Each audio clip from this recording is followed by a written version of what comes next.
Hello everyone, good morning. তো দেখো, রিশু সকালবেলা বিস্কুট খাচ্ছে, আর রিশুর বিস্কুট খাওয়া দিয়ে শুরু হচ্ছে আমাদের আজকের দিনটা। তো রিশুকে তো সব কিছু খেতে মানা করে দিয়েছে ডক্টর, কিন্তু রিশু কোথায় শুনে? ও তো ভাত খাবে, রুটি খাবে, বিস্কুট খাবে, সব কিছুই খেতে চায়। বাইরের জিনিস, দুধ একদমই খেতে চাচ্ছে না। আর বাইরের জিনিসের উপরে একটা টান চলে আসছে ওর। তো এই দেখো, মাড়ি দিয়ে চাবিয়ে চাবিয়ে ও বিস্কুট খেয়ে নিচ্ছে। তো বিস্কুট একটু দিতে লেট হলেই কান্না শুরু করে দেয়। দেখো, বিস্কুট একটু মুখের থেকে ছুটে গেছে কি ও কান্না চালু করে দিয়েছে। তা আমি বলছি কি, থাক আর বিস্কুট খাইও না। প্রায় দুটো বিস্কুট খেয়ে নিয়েছে ও, তা পেটে ব্যথা করবে এখানে। তো কাকিকে মানা করছিলাম যে আর বিস্কুট দিও না, পেটে ব্যথা করবে। তো কাকি বিস্কুটটা রেখে দিল এই যে, কিন্তু ছেলে খেতে চাচ্ছে বারবার। আর দেখো, স্নান করতে কত ভালোবাসে আমার রিশু। তো যে স্নান টান করিয়ে আমি এখন একটু রোদ্দুরে রেখে দিয়েছি।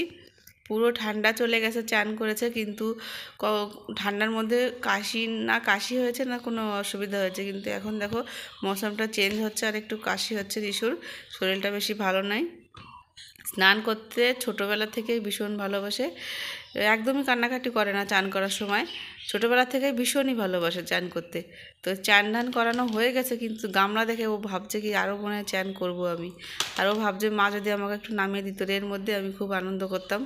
কিন্তু এখন আর করানো যাবে না, একবার স্নান করানো হয়ে গেছে ওকে। ও জল দেখছে এরকম দাঁড়িয়ে দাঁড়িয়ে। তো এখন টিশুকে আমি কিছু খাইয়ে ঘুম পাড়িয়ে দেবো। তো এই যে রিশু দেখো ঘুমিয়ে গেছে আমার। তারপরে চলে গেছিলাম রান্না বান্না করতে।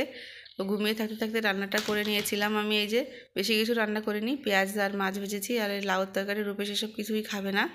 রূপেশ স্কুল থেকে আসার পরে ওকে একটা ডিম ভেজে দেবো ওখানে, ও ডিম ভেজা ভাত খেয়ে নেবে এখানে। আর এই যে ফ্রোজেন করে রাখবো দেখে মটরশুঁটি আর গাজর কিনে নিয়ে এসেছি, যে অন সিজনের সময় একটু ভেজ ডাল টাল করে খাওয়া যায়। তো মটরশুঁটিগুলো যে ছাড়াচ্ছিলাম আমি বসে বসে। আর রিশুয়ে কিন্তু এখনও ঘুমাচ্ছে ঘরে, এখনও জাগেনি।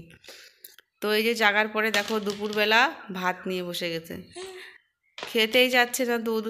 তারপরে কি করব, ছেলেটারে না খাইয়ে তো রাখা যাবে না। তারপরে যে ভাত নিয়ে এসছি অল্প একটু। ও সেজুমার বাড়িতে আসছিল ঘুরতে ঘুরতে, এসে দেখে কি ও সেজুমা খাচ্ছে জেঠুর সঙ্গে। ওর ওই খাওয়া দেখে ও পাগল হয়ে গেছে, ও খাবে। তারপরে বাটিতে করে এই যে কটা ভাত দিয়েছে, একটু চটকে চটকে খাচ্ছে ওর দিদি। আর দেখো, বাটিটা লাগবে ওর হাতে, বাটি ধরে খাবে। বাটি কারোর হাতে ধরতে দিচ্ছে না, ও নিজে নিজেই খাবে। আর মুখের থেকে শেষ হওয়ার আগে আবার হাত টেনে নিয়ে মুখে দেবে। আমি জানি এই সময় বাচ্চাদের খাওয়ানো উচিত না, ডাক্তারও বলেছে 7 মাসের পরের থেকে কিন্তু খাওয়াবে। কিন্তু কিছু করার নেই, ছেলে কিছুই খেতে চাচ্ছে না, এক ভাত রুটি আর বিস্কুট ছাড়া। তো খাকে। আর ডাক্তার বললো একটা কোটোর দুধ নিয়ে আসতে, তারপরে খাওয়াতে। তা ভাবছি একটা কোটোর দুধই কিনে নিয়ে আসবো ওখানে এখন। তারপরে 6 মাস বয়স হওয়ার পরে স্যারালাক্স নিয়ে আসবো ওখানে, স্যারালাক্স খাওয়াবো ওখানে। তো দেখো বিকালবেলা কিছু খেলা করছে। শেষ হয়ে গেছে তোমার ওষুধ? ওষুধ নেই এতে আর? এতে আর ওষুধ নেই?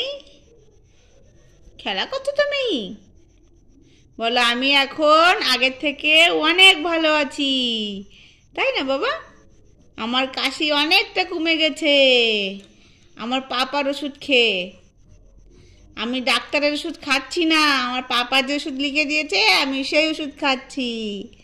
না, ডাক্তার তো খালি নামে খায় পাপার ওষুধ।